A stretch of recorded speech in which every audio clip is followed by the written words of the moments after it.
Hi, I'm Lori. And I'm Kevin, and this is No Longer Ashamed. We are survivors of childhood sexual abuse. And we're here to share with you that if you're a survivor, you don't have to be alone. Our logo is a salamander, and the reason is a fire salamander can survive a fire, and you have survived a fire. We want to help you with your journey to healing and hope. We are all survivors together, and we walk this journey together, and you are not alone. By telling our stories, we are hoping that you will have the courage to share your stories as well and find your voice. Because stories are so important, and for so long I know that I wouldn't tell my story, but when I finally shared my story, that's when I got my freedom. And this is our journey and your journey to healing and hope. So come with us. So what were you thinking about talking about? Well, I once again have been inspired by Hidden Brain.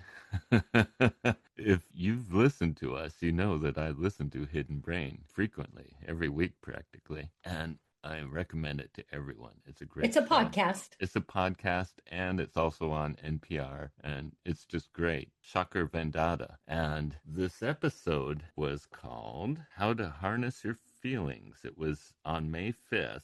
And what it was he interviewed this author, Ethan Kross, about his book, Shift. It's about how to control your emotions and ways to handle your emotions and so forth, and not to just block them out or suppress them, but how to actually deal with emotions. And I thought, wow, this is great information, especially for survivors, because emotions can be overwhelming and we tend to hide from them. But what I did was I thought I need to get his book and get more research on this. So I got that book. It's called Shift. But while I was getting that book, I saw his previous book is called Chatter, and it's talking about the voice in our head and why it matters. And I saw that title and I'm like, oh, this is probably the book I really need to read. And so that's what I want to talk about today is Chatter, the voice in our head and why it matters. Because we all have that voice in our head, and that voice in our head is often a really good thing, but at times it can be overwhelming or totally consume us, especially when it's negative. And that's when it could be really detrimental, is when we allow that negative voice in our head to just take over. And so this book isn't about blocking out or getting rid of that negative voice in our head, but it's about how to celebrate that voice in our head and use it, and how it's so important. And I thought about all those things we talk about, how you can change your mind. Your mind can change your brain. Your mind can change your brain. And this book talks about that. So I highly recommend it. It's by Ethan Kross. It's called Chatter. So what drove home for you? What was like your big takeaway? Well, this quote really struck out for me, and I even underlined it. It's like the only things I underlined in the book. I tend to just read right through, and then if I go back and read it again and kind of underline stuff that I really, and this quote was, "This inability to ever fully escape our minds is the main driver of our ingenuity, the things we build, the stories we tell, and the futures we dream." And that is so inspiring. I mean, the fact that we have this voice inside of us, that what it does is it enables us to remember things. It helps us to have like goals and work towards goals. It's our inner monitor. It's kind of what separates us as far as we think about the future, and we also think about the past, and we use that to make decisions into what we want to do, but it also gives us imagination. And I think that's the amazing thing, is our imagination. And so, but some of us, the inner voice is so detrimental because it's so negative, because we're stuck on those negative thoughts. And part of what inspired me about this book was to make me kind of reflect on, okay, when is it that my inner chatter is a problem? And for me, this is going to sound really strange. I know Charnel just when I tell her this, but when I am dealing with social media, my inner chatter is in panic mode. It's so strange. And this has been, and there's been a lot of, I looked at my whole kind of history, and I've had a lot of inner chatter that's been negative, and I've been able to overcome it and kind of work through it. But this one is still the voice that is hard to deal with, is when I get a text, I panic when I get a phone call, because I thinking my that inner voice is thinking, oh no, I gotta talk to someone. Oh no, I gotta answer that text. Oh no, there's an email. I gotta read it and then deal with it. I panic. So it's not that you think it's going to be bad, it's that you'll have No. to deal with it. Yes, that's exactly it. It's not like if someone calls me, I think, oh no, it's bad news. No, it's, oh no, I gotta deal with them. And it comes from, and that's the same thing with my stage fright. I tell it comes from way back, thinking, just don't interact. Just don't, and you'll be safe. If you just don't deal with anyone, you'll be safe. And it Wow. still lingers. I still have it. It's still like when I get a ping on my phone, and it's someone I haven't talked to for a while, or someone even if it's someone I have talked to, it's like, oh no, I gotta deal with them. It's so weird. Now that you recognize it, has anything shifted? Yes. Yes, I see that panic and I realize, okay, that's that inner chatter and I can handle this. It's not necessarily that bad a thing. It's Wow. weird, but when you understand your inner chatter, you could start to deal with it. And this book is great because it talks about the ways of addressing inner chatter that aren't going to cancel it or make it go away, because there are times when you want that inner chatter to be warning you or reminding you, or all those different things that aren't necessarily pleasant but are So important. what would be an example for your situation? So your inner chatter is, oh no, oh no. So what would it be different? What would be different? What would you use or say? So for me, when that panic hits, it's like, okay, so it's not a bad thing. That's what I have to tell myself. It's not a bad thing. It's not, I can handle this. I can be good at this. It's funny, even just saying I'm good at this is hard to say because I don't always believe it. But that's what I tell myself. It's okay. I can deal with this. But Wow. he gives these ways of dealing with inner chatter that are so amazing.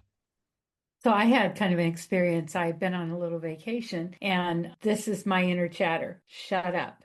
Really? Shut up. And the shut up is me telling me, shut up. And so I shared it with my sister. I feel like, my inner self is just saying, don't talk, don't say anything, just be invisible, Yeah. really.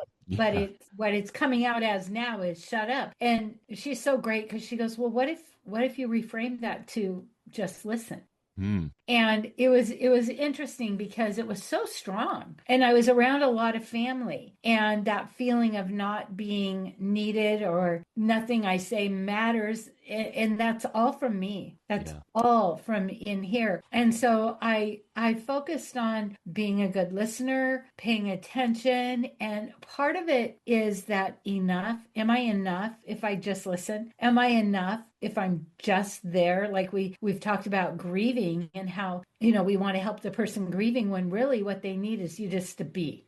Hmm. Not say Yeah. anything, just be there and be present. And that feels like not enough. And yet it's so enough. And so it was interesting to pay attention and go, what is this shut up that I'm telling myself over and over? Just shut up, just shut up. And then to kind of reframe it as be a listener, just pay attention, listen well. And I always say people always want to give unsolicited advice. And we see that Hmm. all the time. Yeah. And I don't want to be that person, and not that I thought I was doing that, but when I really recognized just listening, and if people ask, oh, what do you think about that? Or what do you know about that? Then I can offer, but that I don't need to offer anything. That's not my value. My Mm. value is me and being. And that was just really, it's like another layer, because I always say it's more important to be than to do. And, often when we're in situations when we want to help, we want to do, when it's really more important to be. And so I think I was unsettled with being. I wasn't happy with me. So I felt like I wasn't enough. So when I recognized it and then I addressed it, paid attention to it, it was like, oh, I can just listen and I am enough.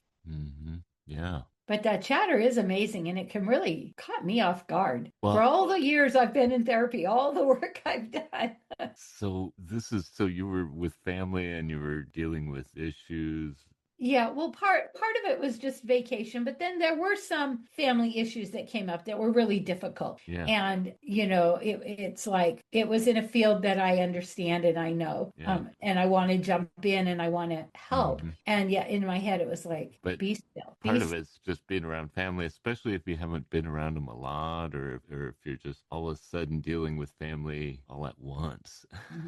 Well, and think about this, even though like you and I, we know things. So if somebody comes and shares us their story, we know things. Yeah. And we might, what might we say? We might not be silent. We might say, it's not your fault. Yeah. You didn't do anything to deserve this. I believe you. So we know there's things that we can say, but that's not all. They may not be ready to receive or to hear the things that we have to say, even though they're good and right and helpful. And so it's kind of like paying attention and then realizing that in the moment, like there's always going to be time if information is needed. There's always going to be time to say the thing, that I don't have to jump on every situation and go, this is what I know. This is how you can, I've worked with this population, whatever the situation is.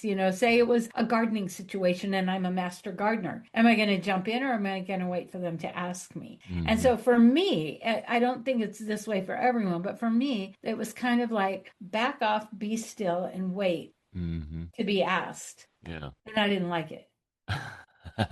You didn't want to shut up, so to speak? No, but it made me pay attention and listen. And that's what I thought. Is it so important that I say what I know? Is it really going to help at this point? Like sometimes there's a point where if we don't say anything, what do we talk about? If we don't say anything, we confirm the bad behavior. So we want to say something, but it's not always necessary. And then maybe people who are shy and quiet who never say anything, maybe they're getting a voice. Speak up.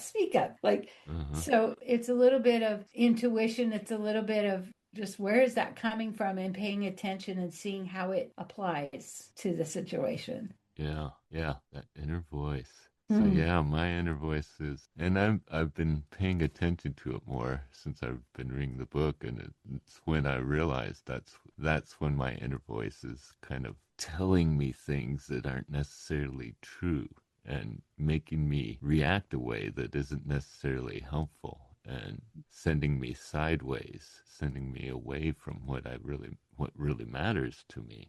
And I think for survivors, a lot of us have that inner voice at times telling us those lies or those things that really aren't true, and they can keep us. It can keep us from getting help, seeking friends, getting recovery. Well, and I think for me, I didn't even recognize that I had that inner voice because I wasn't paying attention to it, because it was so normal for me. It was the voice I always heard when dealing with anything socially. It was this panic. Oh no, I don't know what I'm doing. I don't know what I'm going to do. I don't know what to say. I don't know how am I going to respond. Oh no, I've got to deal with this. And I've always had that, but I haven't always recognized it. And it doesn't always come up, but when it does, I don't even notice it at the time.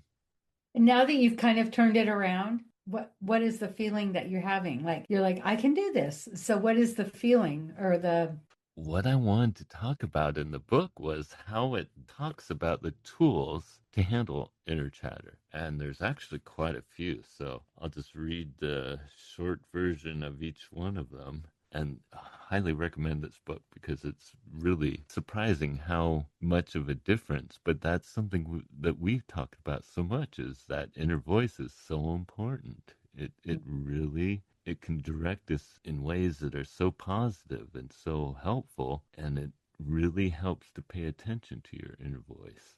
So these are what they call the tools you can implement on your own. The first one is use distance self-talk. So create distance when you're experiencing the chatter that's just overwhelming by using second person. Use your name when you're talking about yourself. Say, Kevin's having a really hard time right now.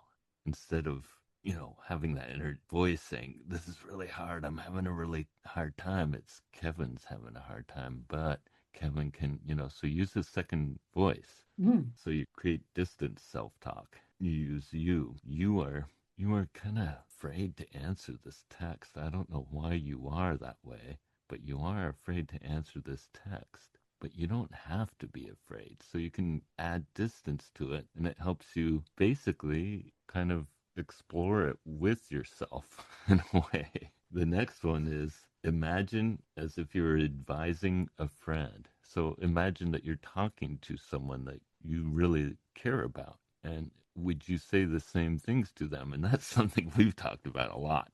Would you say that to a 5-year-old child, or would you say that to that little kid, or would you say that to this close friend that you're? So that's another way of kind of separating and having a distance. So the third one is broaden your perspective. Look at it in the bigger scheme rather than focusing so close on the little thing that's getting to you. So you got a text, it doesn't take that long to answer it. You can deal with it. It'll be over with soon.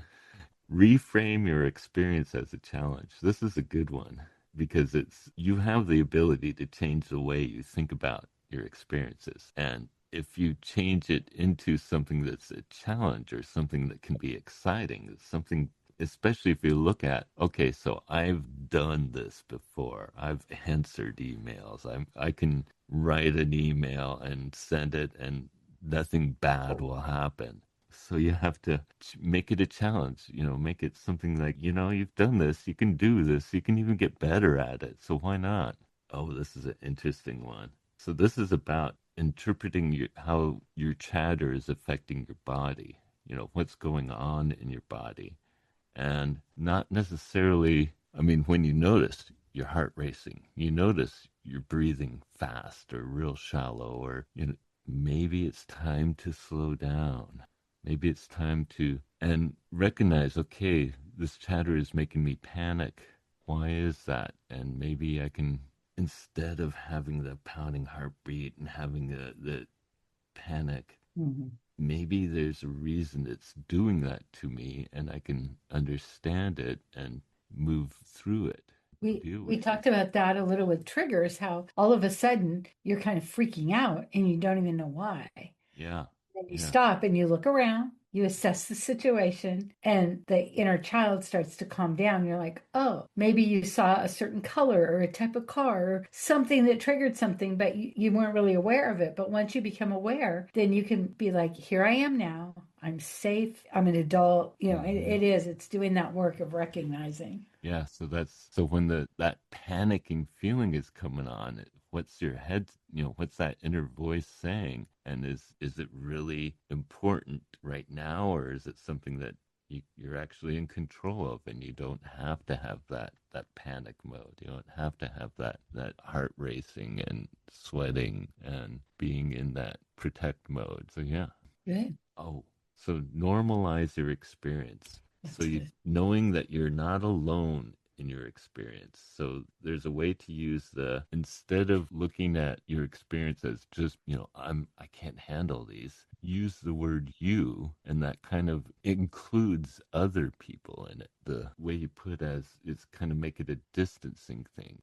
Like everybody gets texts. Yeah, Everybody everybody. gets texts. Yeah, so you're including everyone, so you're not feeling so all alone, and then you realize that this is something that you can handle, because people do handle these things, even if they don't want to, they still do. Engage in mental time travel. So think about, okay, is this still going to be freaking me out a week from now, or a month from now, or Oh. years from now. And that's one of the things about our inner mind, our inner voice, is it enables us to have imagination. It enables us to have goals. It enables us to look at what we don't have and maybe imagine what it would be like if we could do that or if we did that. You know, we Mm-hmm. imagine, and that's what's so amazing about using these tools is it helps us to use the positive aspects of our inner voice and you know really have a lot more hope and a lot more focus basically. So yeah, that's part of our inner voice that's so amazing is we can use it to expand our horizons. We could use it to expand our what we're imagining. Yeah. I remember when my kids were little and things would happen. And I learned that, what's it going to matter 10 years from now? Like, is this the hill you want to die on? Is this Mm-hmm. the thing you want to waste your energy on? And so I like that a lot. Yeah, yeah, that one's really helpful. I know there have been times when I'm struggling with issues and I've remembered to think about that, and it does help in degrees. It depends on Yeah. how totally stressed out Like, I yes, am. yes, it's going to matter every minute of every day until that's funny. Oh, change the view. And this is very similar to that. Visualize it, the event in your mind from the perspective of someone else being there, you know, someone who's objective, someone who's not a part of it necessarily, but just observing it from the outside and looking at as, is this really that overwhelming or is it just no big deal? Like you said, when I tell Charnel this, it's like, what? But so it's like finding that, oh, Well, maybe she big doesn't deal. get it because she doesn't have it. Right. Yeah, but But if you don't have it, then it's like, what's the big deal? yeah, yeah, Yeah. exactly. And that's why it helps to think about others who might be just watching or not being a part of it. What would their perspective be on this? And they'd be like, yeah, just text. You Don't even know? have to look at it. Okay, this one is one we've talked about so much. Write expressively, write about it, write about your experiences, your thoughts, what they are. You know, let it go. Don't worry about how it sounds if you're writing correctly, grammatically or any of that. Just write it out, get it out, and it gives you a little distance and it gets it Like, out of your head. yeah. So, like, oh, I got a text. Oh, I'm freaking out. Oh, it's just a text. My Yeah. phone dinged. Maybe it's not a text. Maybe it's like, Yeah. Yeah. So, and then it gives you perspective on it. You can look at it after you've written it and go, wow, that really does sound kind of not like a big deal. Oh, I wish we could all see your face right now. with these clunky glasses on. No, it's your expression. It's Oh, like, okay. not a big deal. Oh, and this is one that we do perform a ritual. And for me, that ritual is often praying. And that's silent prayer, praying with someone, praying aloud. It helps to kind of focus on what we're thinking about. And also, in a way, we're reaching out for guidance about it. Yeah. So those are the. There's something else I thought of, and it's specific to your situation. So I might be accused of trying to fix you. You could turn off your dinger so you can't hear it, or Yes. you could turn off your notices so you're not getting, because there is some theories about getting pinged all day, every day, Uh-huh. and how that interruption does cause stress Yeah. because it's not normal to be like, somebody's like tapping you. Yeah. I do that for church, but sometimes it vibrates in my pocket. And it's still an effect. It's like, ah. Oh my gosh, that's funny. And we've talked about this before, is also to say, where would I be without that thought? Like, if I wasn't Mhm. freaking out over a text, well, I would just be doing what I was doing. Like, this totally interrupts my life. Yeah. And is it necessary right now to be interrupted and be in this mode, or Yeah. is it just a text? Yeah. I mean, so it's my issue is really not that big a deal in comparison with what it used to be when my inner voice would be just overwhelming. This isn't like overwhelming to me. It's just when I was thinking about it, it's like, yeah, I still get issues about social media and having to talk to someone or call someone sometimes, but Mhm. it's not like the crushing inner voice, the kind of overwhelming feeling that I had when I was just overwhelmed by just being defeated all the time. So it's getting better. Yeah. And you're And finding well, more tools. what I'm saying is my issue is kind of light.